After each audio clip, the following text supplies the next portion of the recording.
पिछले क्लास में हम लोगों ने स्पीड तक पढ़ लिया था। अब हम लोग को पढ़ना है वेलोसिटी। वेलोसिटी में को हम लोग सबसे पहले डिफाइन करते हैं। वेलोसिटी क्या होता है? The rate of change in position, मतलब किसी भी ऑब्जेक्ट के पोजीशन में जिस रेट से चेंज होता है उसी को क्या बोलते हैं? वेलोसिटी। बात समझ में आ रही है? मतलब और चेंज इन पोजीशन का हम लोग किसको बोलते हैं? चेंज इन पोजीशन ये भी पढ़ चुके हैं कि डिस्प्लेसमेंट को, पोजीशन में जो चेंज हुआ उसको क्या बोलते हैं? डिस्प्लेसमेंट। तो इसका मतलब हो गया डिस्प्लेसमेंट, एक सेकंड में कोई ऑब्जेक्ट जितना से डिस्प्लेस करता है, जितना उसका डिस्प्लेसमेंट होता है, वही उस ऑब्जेक्ट का क्या कहलाता है? वेलोसिटी कहलाता है।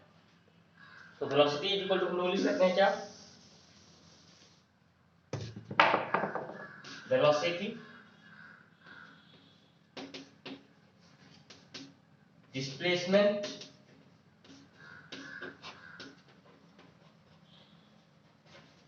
Bye time. Velocity equal to क्या होगा? Displacement by time. अच्छा, डिस्प्लेसमेंट को हम लोग किस एसआई यूनिट निकालो। एसआई यूनिट ऑफ वेलोसिटी क्या हो जाएगा? डिस्प्लेसमेंट को मेजर करते हैं मीटर में, टाइम को मेजर करते हैं सेकंड में, तो इसका भी एसआई यूनिट क्या हो जाएगा? मीटर पर सेकंड। मीटर पर second. Clear? It is a vector quantity. It is a vector quantity. Scalar और वेक्टर हम लोग पढ़ चुके हैं। It is a vector quantity. ये कैसा क्वांटिटी है? Vector quantity. वेक्टर क्वांटिटी किसको बोलते हैं? जिसमें मैग्नीट्यूड और डायरेक्शन दोनों होता है। इसका मतलब जब भी वेलोसिटी होगा तो वेलोसिटी के साथ हमेशा डायरेक्शन भी होगा। क्लियर? मैं वेलोसिटी जब भी होगा उसके वेलोसिटी के साथ क्या होगा? डायरेक्शन भी होगा। इसलिए इसको बोलते हैं वेक्टर क्वांटिटी। क्लियर? अच्छा, अब वेलोसिटी भी दो तरह का होगा, एक यूनिफॉर्म वेलोसिटी होगा और एक यूनिफॉर्म वेलोसिटी। एक होगा नॉन यूनिफॉर्म वेलोसिटी।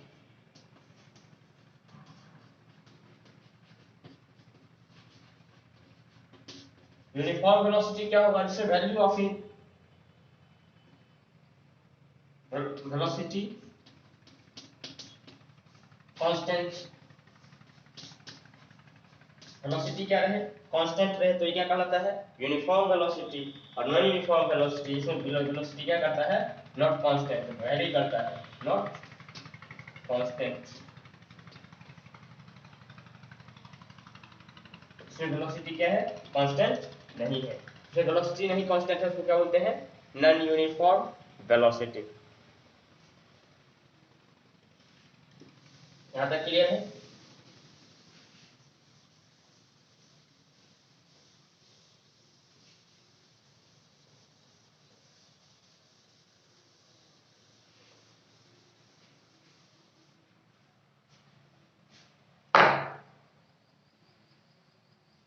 अब हम लोग को पढ़ना है acceleration.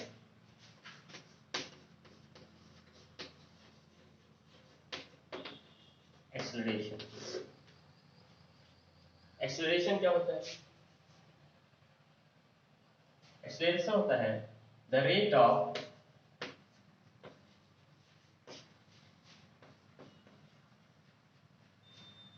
change in velocity is called acceleration.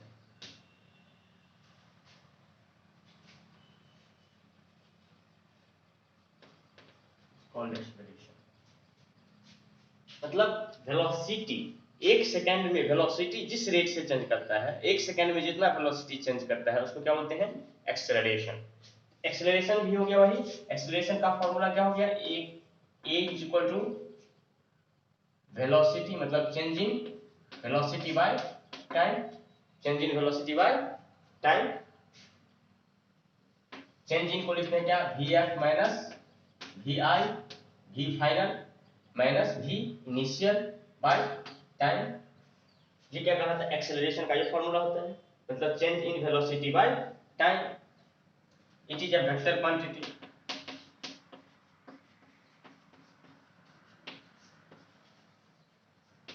ये भी कैसा क्वांटिटी है? वेक्टर क्वांटिटी है। एसआई यूनिट देखो ऐसा यूनिट निकालने के लिए ऊपर वाले का क्या होता है मीटर पर सेकेंड, और नीचे का टाइम का क्या होता है सेकेंड। 30 मीटर हो जाएगा मीटर पर सेकेंड, सेकेंड नीचे भी आ जाएगा तो सेकेंड स्क्वायर हो जाएगा, तो क्या हो जाएगा ऐसा यूनिट मीटर पर सेकेंड स्क्वायर। ऐसा यूनिट क्या हो जाएगा मीटर पर सेकेंड स्क्वायर। एक्सीलरेशन सबको समझ में आ गया। एक्सीलरेशन क्या होता है, एक्सीलरेशन होता है एक सेकेंड में कोई ऑब्जेक्ट का वेलोसिटी जितना से चेंज होता है वही उस ऑब्जेक्ट का एक्सीलरेशन कहलाता है। एक्सीलरेशन कैसा क्वांटिटी है, वेक्टर क्वांटिटी है। इसका मतलब एक्सीलरेशन क्या होगा, किसी भी ऑब्जेक्ट का एक्सीलरेशन के साथ उसका डायरेक्शन भी होगा। अब एक्सीलरेशन में भी पॉजिटिव, नेगेटिव और जीरो। एक्सीलरेशन क्या हो सकता है, पॉजिटिव हो सकता है, नेगेटिव हो सकता है और जीरो हो सकता है। पॉजिटिव कब होगा, जब डायरेक्शन एक्सीलरेशन का और वेलोसिटी का, मतलब वेलोसिटी जब इंक्रीज करेगा, वेलोसिटी जब कंटिन्यूअसली इंक्रीज करेगा तो उस डायरेक्शन में क्या होगा, एक्सीलरेशन क्या होगा, पॉजिटिव होगा। जब वेलोसिटी टाइम के साथ डिक्रीज करेगा तो एक्सीलरेशन क्या होगा, नेगेटिव होगा। नेगेटिव एक्सीलरेशन को बोलते हैं रिटार्डेशन। एक टर्म लिख लो रिटार्डेशन, रिटार्डेशन। नेगेटिव एक्सीलरेशन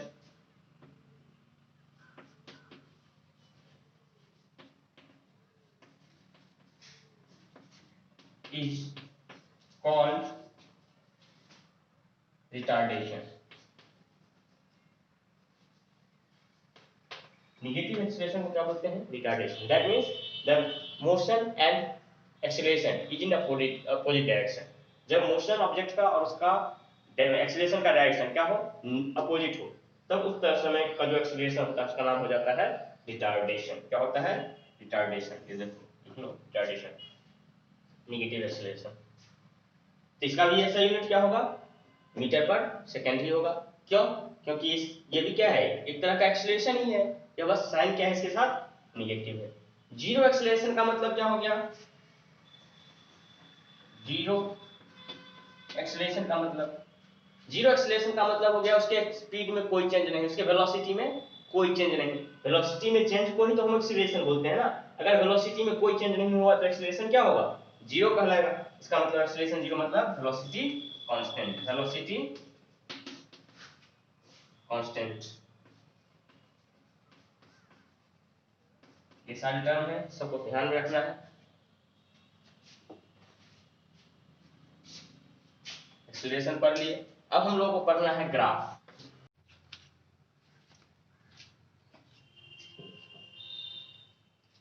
अब है पढ़ना आप लोगों को जो ग्राफिकल रिप्रेजेंटेशन ऑफ मोशन, मतलब मोशन को ग्राफ पर हम लोग कैसे पढ़ते हैं, कैसे रिप्रेजेंट करते हैं। तो सबसे पहले मोशन ग्राफ जो करना है, किसके बीच के ड्रॉ करना है, डिस्टेंस और टाइम के बीच के ग्राफ को रीड करना है। तो in distance time graph, time is taken along X axis and distance is taken along Y axis. मतलब डिस्टेंस टाइम ग्राफ को जब भी रिप्रेजेंट करेंगे तो टाइम को हमेशा किस एक्सिस की तरफ लेंगे, एक्स एक्सिस की तरफ, और डिस्प्लेसमेंट को यानी डिस्टेंस को वाई एक्सिस की तरफ। तो इस तरह से ड्रॉ करते हैं हमेशा इसके लिए। ये क्या होगा, डिस्टेंस सॉरी टाइम, ये एक्स एक्सिस होता है, और ये क्या होता है, डिस्टेंस।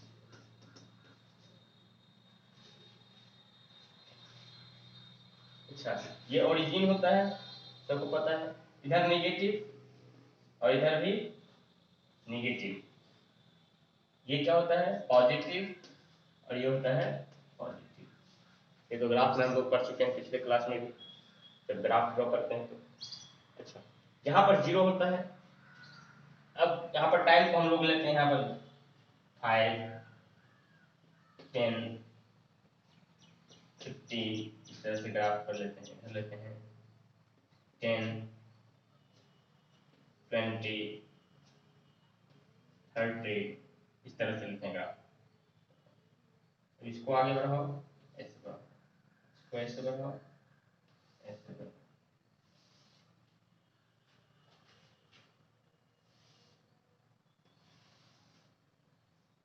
इस तरह से जो इस तीनों पॉइंट को मिला straight line.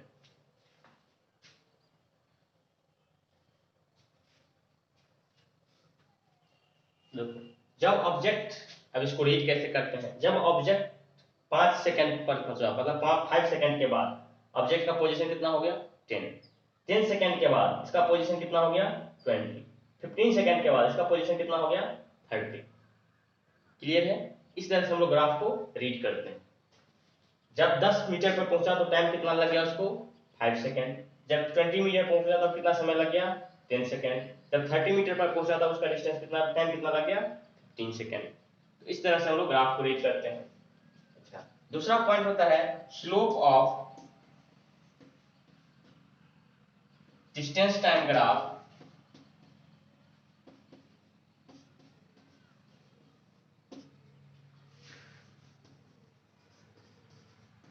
gives the value of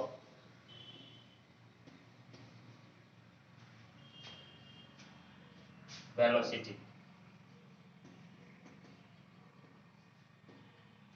distance और टाइम के ग्राफ के बीच का जो स्लोप होता है वो किसका वैल्यू देता है, एक्सेलरेशन, सॉरी वेलोसिटी का वैल्यू देता है। किसका वैल्यू देता है, वेलोसिटी का, या फिर स्पीड का। जब डिस्टेंस रहेगा तो स्पीड, और जब डिस्प्लेसमेंट रहेगा तो वेलोसिटी का।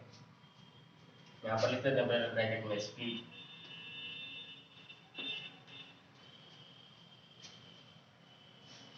डिस्टेंस टाइम ग्राफ के बीच का जो स्लोप होता है, स्लोप मतलब ये होता है, देखो ये ढाल है ना, ढाल को बोलते हैं स्लोप। तो स्लोप हम लोग कैसे मेजर करते हैं, स्लोप होता है एक्स एक्सिस से एंटी क्लॉकवाइज डायरेक्शन में जो एंगल बनता है उसके tan थीटा को, अगर ये मान लो कि 30 डिग्री बनता है तो उसके tan 30 ये इसका स्लोप कहलाता है। अब ये नया टर्म है, ये तुम लोगों को समझ में नहीं आ रहा होगा, ये क्लास 10th में पढ़ना है। हम ये बता दिए कि स्लोप ये होता है।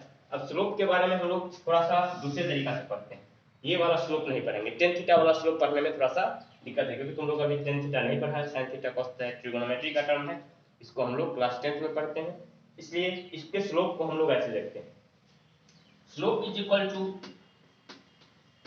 होता है y2 minus y1 bye x2 minus x1। अब यहां से देखो, मतलब y एक्सिस पर second point minus y axis पर फर्स्ट पॉइंट। जैसे देखो, अब ये पॉइंट है, इसका स्लोप निकालना है, ये दोनों पॉइंट है, इसका स्लोप निकालना है। तो y एक्सिस ये है, इसका y का वैल्यू कितना है 30 और x का वैल्यू है 15। इस पॉइंट को देखो, x का वैल्यू कितना है, x का वैल्यू है 5, y का वैल्यू 10 है? अगर इसको हम लोग 1 पॉइंट मानते हैं तो ये हो जाएगा x1 y1, अगर इसको 2 पॉइंट मानते हैं तो क्या हो जाएगा x2 y2। इस तरह से लिख सकते हैं। देखो ये पॉइंट x1 y1, ये पॉइंट कहलाया x2 y2, ये पॉइंट। अब यहाँ पर y2 के बदला में क्या है 30, देखो स्लोप निकालते हैं तो कितना होता है 30, very good, minus y1, y1 की जगह पे कितना है 10 अपॉन x2, x2 की जगह पे कितना है 15, x1 की जगह पे कितना है 5। देखो क्या आ रहा है,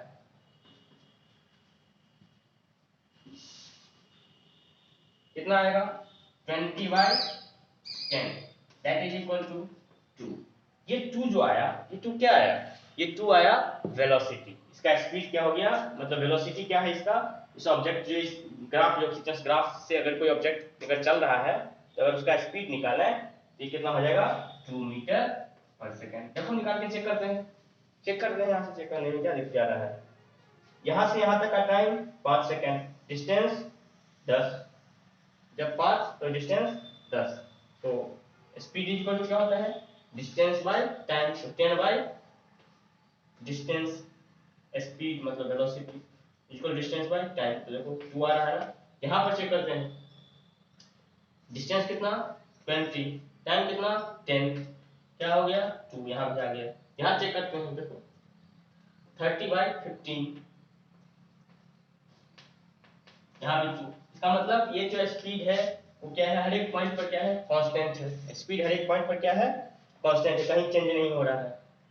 तो एक चीज और निकल के आया यहाँ पर सामने, जब ग्राफ स्ट्रेट लाइन हो तो उसके स्पीड का वैल्यू क्या होगा कांस्टेंट रहेगा। तो ये पॉइंट लिख लो यहाँ तक, लूप तक।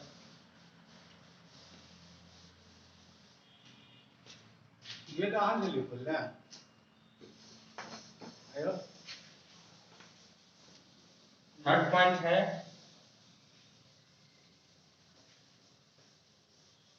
If the distance time graph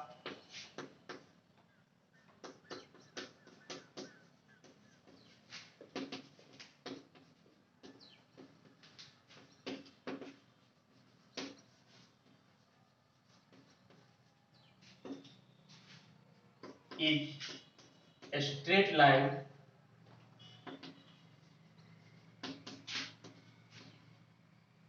then motion the body move with constant speed। अगर ग्राफ कैसा हो, स्ट्रेट लाइन हो, तो मोशन क्या रहेगा, यूनिफॉर्म रहेगा, मतलब स्पीड कैसा रहेगा, कांस्टेंट रहेगा। Fourth point, if the distance time graph is parallel to time axis means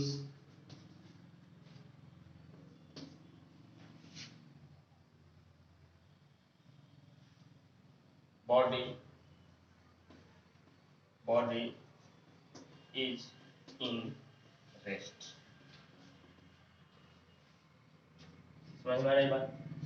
If the distance time graph of the is parallel to the, जैसे देखो ये distance time graph है ऐसा, parallel to the time axis, ये time axis है, इसके अगर parallel आ रहा है तो ये ग्राफ ऑब्जेक्ट क्या कहलाएगा, बॉडी रेस्ट में कहलाएगा। क्योंकि बॉडी क्या है, मतलब यहाँ पे देखो मतलब ये 10 मीटर है, टाइम बढ़ते गया, टाइम इधर की तरफ बढ़ता गया, 5 हुआ, 10 हुआ, 30 हुआ, 10 हुआ, 20 हुआ, जो भी बढ़ते गए इधर टाइम बढ़ते गया।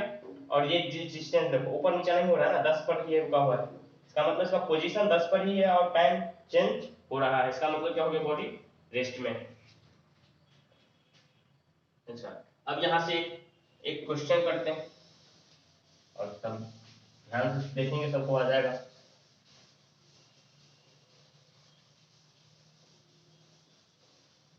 एक ग्राफ दिया हुआ है, ग्राफ में 3 कार का ग्राफ दिया हुआ है, कार ए, कार बी और कार सी का।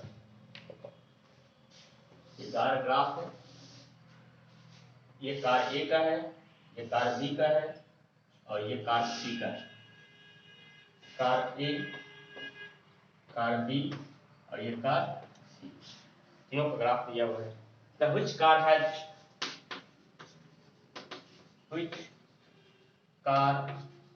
has maximum speed? कौन से कार का स्पीड मैक्सिमम?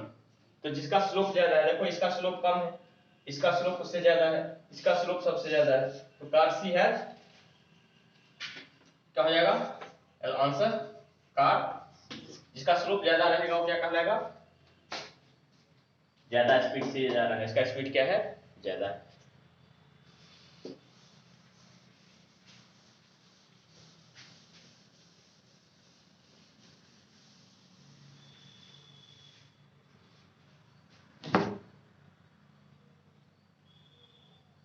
अब इसके बाद आता है velocity time graph.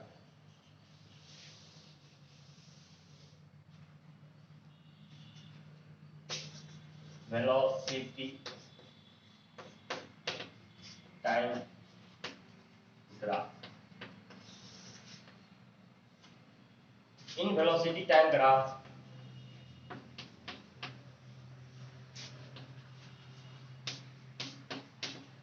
time is taken along, यहाँ भी वही होगा, x axis and velocity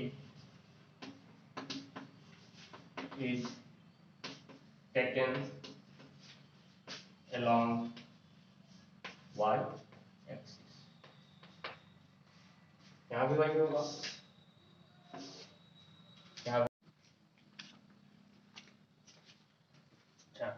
तरह से ग्राफ लेते हैं, a slope of velocity time graph gives the value of acceleration. Velocity time graph का जो स्लोप होता है, स्लोप ये वाला स्लोप कहलाता है, ये ढाल जो कहलाता है उसी को स्लोप बोलते हैं। स्लोप जो होता है क्या कहलाता है, एक्सेलरेशन। जैसे देखो वेलोसिटी में चेंज, वेलोसिटी में यहाँ से वेलोसिटी पहले यहाँ पर था, मान लो कि 10 था, यहाँ पे 20 हो गया, तो वेलोसिटी में चेंज हुआ। अब टाइम यहाँ पर 5 था, यहाँ पर 10 हो गया, मतलब 5 सेकंड, यहाँ से 5 सेकंड का डिस्टेंस टाइम हुआ, टाइम का डिस्टेंस कितना हुआ, 5 सेकंड में 10 से 20 हो गया। इसका मतलब ये एक्सेलरेट किया है, नहीं एक्सेलरेट किया है तो वेलोसिटी चेंज हुआ है। वही वेलोसिटी में जो चेंज होता है उसी को एक्सेलरेशन बोलते हैं। वही slope of the velocity time graph gives the value of acceleration. Clear? Third, if the velocity time graph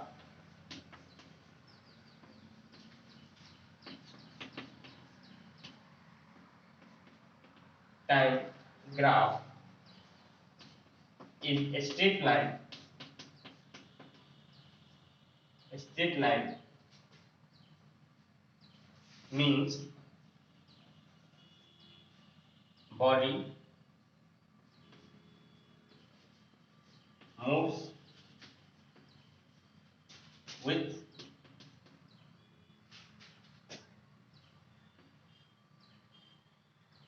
constant acceleration।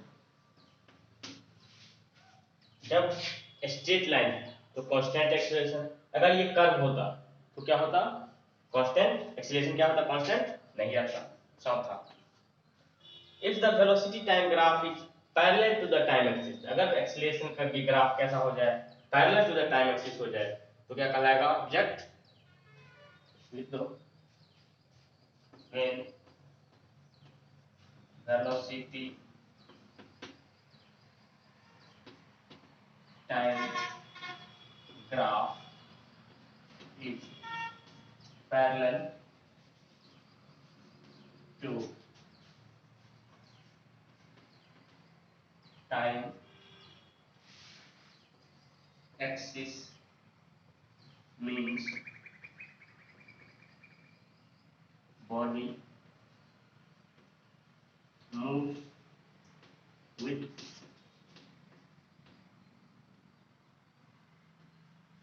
constant velocity।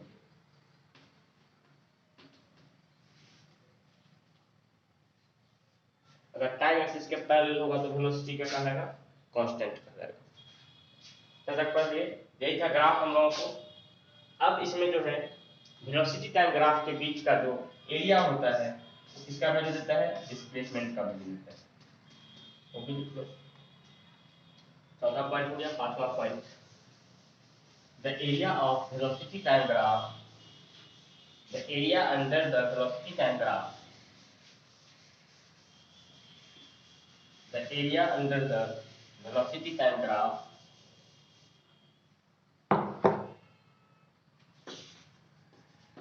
the area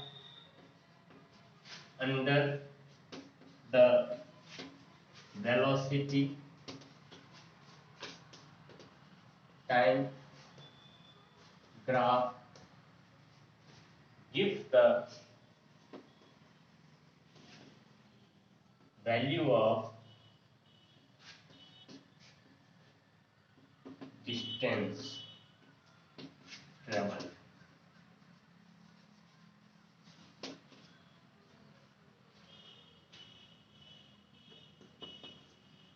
area under मतलब वेलोसिटी टाइम ग्राफ के बीच का जो के अंदर जो एरिया होता है वो किसका वैल्यू देता है, ये जो एरिया होगा इस एरिया को निकाल दो, ये एरिया क्या किसका वैल्यू देगा, स्पीड का, डिस्टेंस का वैल्यू देगा, इस डिस्टेंस का वैल्यू देगा। क्लियर? अब इसके बाद आता है मोशन इक्वेशन। मोशन इक्वेशन इसको अगले क्लास में पढ़ेंगे। मोशन इक्वेशन,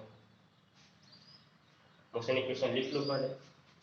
तीन मोशन इक्वेशन रहता है, v बराबर u plus a t, second s बराबर u t plus half a t square, third होता है v square is equal to u square plus 2as, where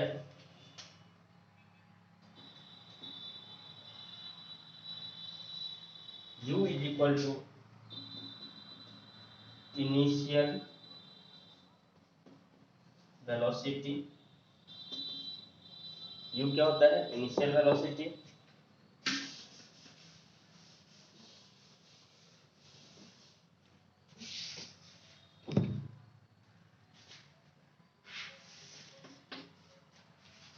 v होता है फाइनल वेलोसिटी। ये होता है एक्सेलरेशन। t होता है टाइम। s होता है डिस्टेंस। ये सब पैरामीटर्स का नाम, इसको अगले क्लास में प्रूव करेंगे, ठीक है। और वही प्रूफ हम लोगों को है बस ग्राफिकल मेथड से ही, इक्वेशन मैथमेटिकल मेथड से है नहीं, ग्राफिकल मेथड से वो इजी है। एक मतलब 15 से 20 मिनट में हो जाएगा, उसको कंप्लीट कर लेंगे। क्लियर?